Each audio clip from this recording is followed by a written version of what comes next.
에피소드를 4개 만들려고 계획을 하고 있고요. 첫 번째로 인류학자는 왜 어떻게 여행 컨텐츠와 여행 상품을 기획, 제작, 판매할까? 그러니까 결국 인류학자, 제가 무슨 일을 하면서 먹고 살까 얘기예요. 인류학과 다니고 있는 학생이나 아니면 이 인류학에 관심 있는 일반인들 아니면 중고등학생들도 인류학자는 나중에 무슨 일을 하면서 먹고 살까 굉장히 궁금할 거잖아요. 인류학과 지금 다니고 있는 학생들도 졸업 후에 무슨 일을 할 수 있을까 굉장히 궁금할 것 같고요. 요즘에는 여행업에 종사하고 싶은 일반인들 그리고 중고등학생들 굉장히 많은데 네이버 지식인 검색해봐도 어떤 일을 할 수 있다, 어떤 식으로 준비해라 이런 답이 별로 없더라고요. 그래서 제가 여행업에 종사한 인류학자로서 이런 일을 하면서 먹고 산다 답을 해볼까 하고요. 두 번째는 한국의 해외여행 시장은 어떻게 발전해 왔을까인데 이건 다른 말로 하면 인류학자는 여행 문화를 어떻게 분석할까가 됩니다. 세 번째는 테크놀로지는 여행 상품을 어떻게 바꿀까, 이것도 인류학자가 어떻게 여행 문화를 분석하나 얘기고요. 네 번째는 코로나19가 바꿀 여행 문화에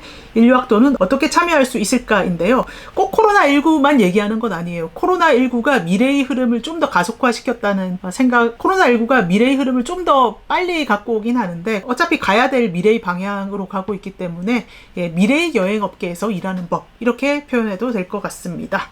이 에피소드에서 첫 번째 질문을 다뤄볼게요. 인류학자는 왜 어떻게 여행 콘텐츠와 여행 상품을 기획, 제작, 판매할까? 무슨 일을 하면서 먹고 살까인데 왜 이런 얘기를 하는지, 할 수 있는지 소개하는 것이기도 해요. 그러면 제가 왜 여행의 인류학을 하게 됐나 소개해드려 볼게요. 저는 포항공대 화학과를 졸업을 했는데요. 사실 여행학과 학생이었나 싶을 정도로 학교 때 여행을 굉장히 많이 다녔어요. 90년대 학번이다 보니까 당시에 막 해외여행 붐이 일기도 했었고 공부를 안 해도 졸업을 잘할 수 있는 분위기이기도 해서 적성에 안 맞는데 그냥 여행을 열심히 다녔습니다. 그러다가 졸업하고 대기업에 취직을 했었는데 재미가 없어서 또 스타트업 갔다가 출판사 갔다가 이런저런 일을 하면서 또 계속 여행을 다녔어요. 그러다가 여행업으로 아예 가자. 그때 약간 인류학을 공부하고 싶은 생각이 있었어요. 대학교 때 인류학을 한 과목 들었었는데 그게 가장 재미있었거든요. 그리고 항상 문화적인 데 관심이 있고 그래서 인류학과 갈까 하다가 그러면 세상을 한 바퀴 돌아봐야 되지 않을까? 또 그래서 제가 돈이 없으니까 돈을 벌면서 여행하는 방법 없을까 싶었는데 그때 하이텔이라는 인터넷 커뮤니티가 있었는데 그 동호회 안에 여행 인솔자를 하는 분들이 계셨던 거예요. 그분들 보니까 막 돈 벌면서 맨날 유럽 왔다 갔다 하고 너무 부러운 거예요. 그래서 저 직업이다. 저걸 하면 내가 대기업도 재미없고 스타트업도 재미없는데 여행 다니면서 돈도 벌고 내가 나중에 인류학도 공부할 수 있지 않을까? 그런 생각을 하면서 그 일을 하려면 어떻게 해야 되냐 알아보니까 관광통역 안내사 자격증을 따야 되더라고요. 그래서 제가 요 여행, 스쿠버 다이빙 여행을 8개월 동안 하고 한국으로 들어와서 이 관광통역 안내사 자격증을 정말 집중해서 공부를 해서 10일간 공부해서 땄습니다. 따서 하나투어에 입사를 했습니다. 이 과정들도 굉장히 파란만장한데요. 별도의 에피소드로 또 업로드 하도록 할 테니까 밑에 댓글에 질문을 달아주시면 되고요. 제가 하나투어 1년차 때는 주로 가까운 동남아를 많이 왔다 갔다 합니다. 1년 동안 출장을 총 40회나 간 거예요. 처음에는 캄보디아를 갔고 그러다가 이제 미국, 호주, 북유럽, 인도, 중남미, 아프리카 패키지 그리고 유럽 단체 배낭여행까지 이런 상품들을 쉼없이 왔다 갔다 치고받고 하면서 갔다 왔고요. 그리고 비수기 때는 제 여행을 갔다 오면서 스쿠버 다이빙 여행도 해보고 자전거 여행 다양한 테마 여행을 탐구할 수 있게 됐고요. 그러면서 이제 4년 정도 지나니까 책도 한 권 나오고 해외여행 인솔자로 이제 60개국 정도 다녀온 거예요. 해외여행 인솔자 일을 하면서 한국 중산층의 문화, 글로벌 소비 문화, 그리고 여행업, 여행산업의 구조 이런 걸 계속 관찰하게 되면서 문화적인데 관심이 더 깊어졌어요. 그래서 역시 인류학과를 가면 되겠구나 싶어서 34살에 인류학과 대학원으로 들어갑니다. 그 사진은 제가 대학교 때 머리 밀고 인도를 다닌다든가 좀 장기 여행을 많이 했는데요. 그때 사진이고 이것도 다음에 따로 얘기를 해야 될 것 같아요. 그리고 하나투어 때 이렇게 유니폼을 입고 손님 앞에서 설명하는 그러다가 인류학과 대학원에 왔다고 말씀드렸는데요. 석사 때 굉장히 힘들었어요. 인도에서 연구를 해서 석사 논문을 썼는데요. 석사 논문을 인도에서 쓰고 나서 막연히 인도의 민족주의나 요가, 의료 인류학 이런 거에 대해서 박사가 되겠다 이런 생각을 했었는데 인도에서 사는 게 너무 힘들더라고요. 그리고 제가 예전부터 뭐 지금은 믿지 않으시겠지만 좀 그 종교적이고 금욕적이고 수행 뭐 이런 데 관심이 되게 많았어요. 그래서 석사 논문도 요가 수련자들에 대해서 썼던 거고요. 네, 그래서 막연히 계속 그렇게 하려고 하는데 2013년에 박사에 진학을 했는데 그 박사 1학기 때 되게 힘든 거예요. 그래서 또 여름에 습관처럼 단식원에 들어가서 단식을 하고 있었는데 그때 깨달음이 왔어요. 며칠간 굶으면 원래 이렇게 도가 통하잖아요. 이렇게 금욕적으로 살지 말고 이제 단식이 아니라 미식을 해야겠다. 인생이 길지도 않고 언제 죽을지도 모르겠고 미식가 좀 즐거운 일을 내가 안 해봤는데 어떻게 내가 세상에 대해서 얘기를 할 수 있을까 그렇게 생각하고 여행 인솔자인 친구한테 전화를 해서 내가 단식원 언제 나가니까 그 이후 유럽에 가야겠다, 미식을 하러 가야겠다 해서 한 팀을 달라고 부탁을 했습니다. 그리고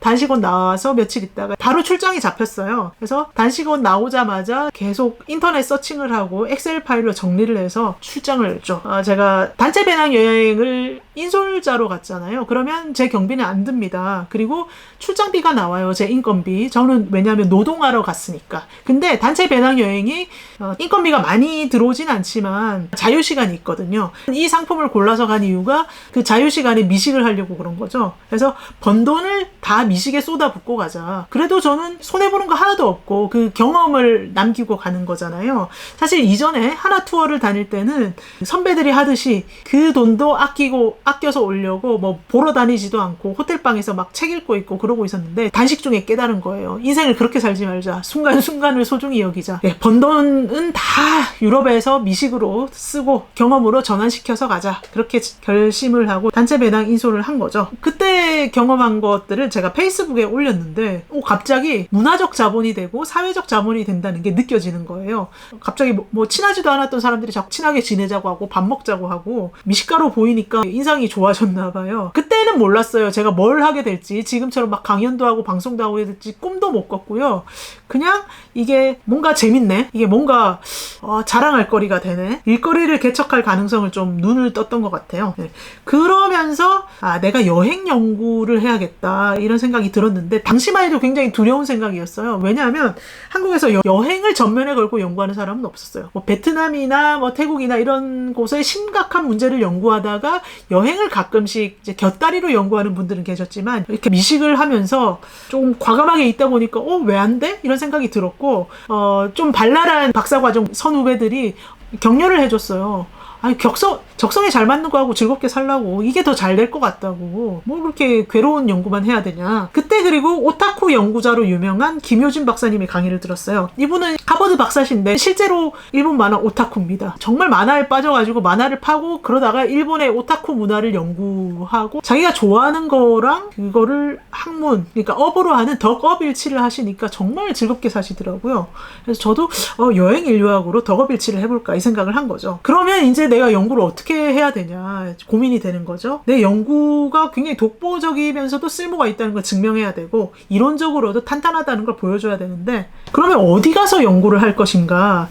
지금까지 인류학자들이 해온 게 어떤 원시 부족이나 사회 공동체 이런 데 들어가서 참여 관찰을 박사과정 할 때는 뭐 1, 2년 정도 한단 말이에요.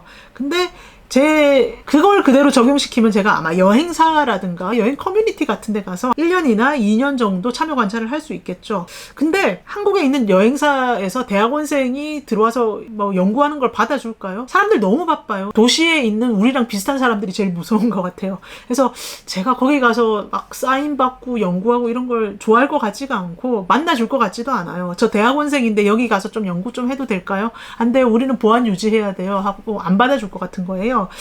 좀 더 대학원생보다 매력적인 지위가 필요하다. 그래서 내가 그럼 방송을 해볼까? 마침 아는 분이 그 방송국 PD를 소개해 줬는데 PD들이 사실 사람들 엄청 많이 만나고 방송하고 싶어하는 사람 너무 많으니까 제 얘기 별로 안 듣다가 제가 미슐랭 스타 레스토랑에서 식사를 많이 하고 왔다고 그러니까 팟캐스트 해봅시다. 여행 팟캐스트 해봅시다. 이렇게 바로 제안하는 거예요. 그래서 바로 시작을 했죠. 자, 이제 내 브랜드로 여행을 만들고 실험하자 요 생각이 든 거예요. 여행사에 들어가기 힘들 것 같으니까 아예 그냥 내 내가 상품을 만들어서 기획하고 홍보하고 모객하고 진행하고 이 모든 과정을 한번 헤쳐나가 보면 우리나라 여행 문화의 현주소를 볼 수 있을 것 같은 거예요. 근데 어떻게 하면 내 브랜드도 살리면서 연구 목적에도 적합한 테마와 대상을 선정해서 연구를 할 수 있을까? 한국인의 새로운 관광 트렌드를 보여줄 수 있는 그런 연구 방법이 뭘까 고민을 했는데요. 미슐랭 미식 투어인 거예요. 제가 하고 있는 미식 투어가 딱인 거예요. 처음에 미식하러 다닐 때는 그 생각이 별로 없었는데 미식 여행을 해보니까 한국의 여행 문화를 선도하는 사람들이 누구예요? 30대에서 50대 정도 직장을 갖고 있고 중산층이고 어느 정도 문화 자본이 있는 그런 사람들이 한국의 새로운 여행 트렌드를 이끌어 간다고 생각을 하거든요. 이 사람들이 새로운 관광 문화를 보여줄 수 있고 또 욕망도 잘 보여줄 것이다. 그래, 미식 투어를 한번 만들어 보자. 이렇게 생각하게 된 거죠. 그게 여행 팟캐스트라는 방송과 뭔가 시너지가 잘 날 것 같더라고요. 그러면 제가 이 미식 상품을 파는 이런 과정을 통해서 연구를 하고 싶은데 여행사랑 플랫폼들이 내 미식 상품을 팔아줄까? 궁금하잖아요. 자신감이 너무 없었어요. 왜냐하면 제가 대형 여행사 다녀봤잖아요. 근데 거기서 인솔자들은 다 톱니바퀴예요. 그냥 공장의 톱니바퀴처럼 정해진 일만 하면 돼요. 이 사람이 개성을 발휘할 수가 없어요. 그리고 큰 여행사에는 자원을 효율적으로 써야 되기 때문에 기획팀이 따로 있어요. 그들이 여행 상품을 만드는 거지 인솔자들이 여행 상품을 만드는 구조가 없어요. 그리고 어느 중형 여행사도 만나봤는데 이미 짜여진 여행사들은 공장 찍듯이 상품을 계속 돌려야 되기 때문에 새로운 상품을 만들 여유가 없는 거죠. 그리고 어느 신생 플랫폼을 만났는데요. 여기는 플랫폼이잖아요. 그러니까 저보고 항공, 호텔 예약 다 하고 현지 수배도 다 하고 그들은 그냥 유통만 시켜주고 커미션만 받겠다는 거예요. 여행 현장을 모르기 때문에 이런 얘기 할 수 있는 거죠. 항공이나 호텔 예약 이런 게 예약금만 막 몇천만 원씩 들어가기도 하는데 그리고 규모의 경제가 있는데 물량이 많아야 이게 할인도 받고 막 좋은 혜택을 받을 수가 있는데 혼자서 할 수가 없는 거예요. 그리고 이제 나중에는 제가 이 상품을 파는 걸 보고 어느 중형 여행사에서 판매 대행 정도는 해주겠다 이런 얘기도 들어왔는데 아무튼 기존 여행사들은 다 좀 힘든 것 같고요. 스타트업을 만났는데 여기가 딱 제가 꿈꾸던 새로운 형식의 플랫폼이더라고요. 여기는 단순 여행사가 아니고 여행 컨텐츠와 여행 상품을 만들 수 있는 사람들을 매일 발굴을 하고 교육시키고 상품화까지 해주는 역할을 하고요. 그래서 대형 여행사나 플랫폼이 공장이나 방송사라고 하면 여기는 연예인 기획사처럼 함께 커가는 그런 정신을 가진 곳이었어요. 그래서 제 상품을 만들기로 한 거죠. 그래서 저 박사 논문의 참여 관찰 사이트 1번은 해외여행 상품 시장이 된 거죠. 저는 아까 말씀드렸듯이 여행 인솔자라는 입장을 갖고 있었지만 여행 소비자, 여행 미디어의 입장까지 다 갖고 있었어요. 굉장히 입체적인 걸 볼 수가 있었는데요. 제가 이미 단체 배낭 여행은 여러 번 인솔을 했었고 초호화 럭셔리 패키지 여행도 인솔을 했었고 또 미슐랭 스타 레스토랑 전문 미식 여행도 인솔을 했었고 그래서 다양한 팀을 100회 정도 인솔했다는 거죠. 그리고 여행 소비자로서는 대학원 다니면서 방학마다 가서 파리, 바르셀로나, 이탈리아 이런 데서 민박집에도 묵어보고 데이투어도 다 제가 직접 소비자로서 참여를 해보고 인터뷰도 했었고요. 그리고 또 여행 미디어 제가 팟캐스트 했잖아요. 그래서 어느 나라의 관광청 인사들을 만나고 또 글로벌 리조트나 호텔이나 여행사에 초청받아서 미디어로서 여행을 해본 적도 있습니다. 요게 다 저희 인류학적 참여 관찰의 일부였던 것이죠. 제가 이렇게 참여 관찰 방법을 말씀드렸는데요. 요거랑 이론이랑 엮으면서 계속 박사 논문을 정교화시켜 가는 거예요. 제 박사 논문 2년 안에 완성할 수 있기를 바라고 있는데요. 제목은 한국 대표 여행자에서 글로벌 중산층으로 한국 해외 관광 문화의 30년의 변용이고요. 한국인이 30년 전만 해도 내가 한국을 대표한다. 민간사절이야. 이렇게 무거운 의식을 가지고 여행을 다녔다면 지금은 글로벌 중산층으로 여행을 다닌다는 거죠. 이게 핵심으로 요약한 문장인데요. 본 연구는 한국에서 해외 관광 문화가 본격적으로 전개되어 온 지난 약 30년간의 흐름을 한국 대표 여행자에서 글로벌 중산층 여행자로의 변화로 틀짓고 이를 전 지구화에 따른 의식, 산업구조, 계급, 기술의 흐름으로 세분화하여 분석하고자 한다. 그래서 본 연구는 현대 한국 사회의 전 지구화 과정을 경험적, 입체적으로 분석해 보여줄 수 있으며 국제관광이라는 장을 통해 전 인류화의 인류학 구축에 기여하는 것을 목적으로 한다. 이론적인 주소를 밝혀줄 수 있겠죠. 그리고 연구 질문은 현대 한국의 여행 문화의 변화는 전 지구화에 따른 사람들의 의식과 경험의 변화, 산업과 기업의 구조적 변화, 미디어와 IT 기술의 변화, 계급의 변화 등과 어떻게 상호작용하는가. 된다든가, 사회과학적인 문제의식은 엄청나게 큰 거는 평생 봐야 되는 거고, 이런 것과 이런 것의 상호작용은 어떻게 되는지, 함수관계는 어떻게 되는지 이런 걸 보여주는 게 이 하나의 논문 단위에서 적당한 문제의식 연구 질문이거든요. 그래서 연구의 대상과 방법은 이렇게 참여 관찰 1, 2, 3이고 면담, 문헌 조사 다 포함합니다. 그래서 저는 이런 걸 연구하면서 또 이것들 자체로 밥을 먹고 살고 있는 그런 인류학자라는 말씀이죠. 그래서 제가 이런 강의를 하게 되었다고 말씀을 드립니다.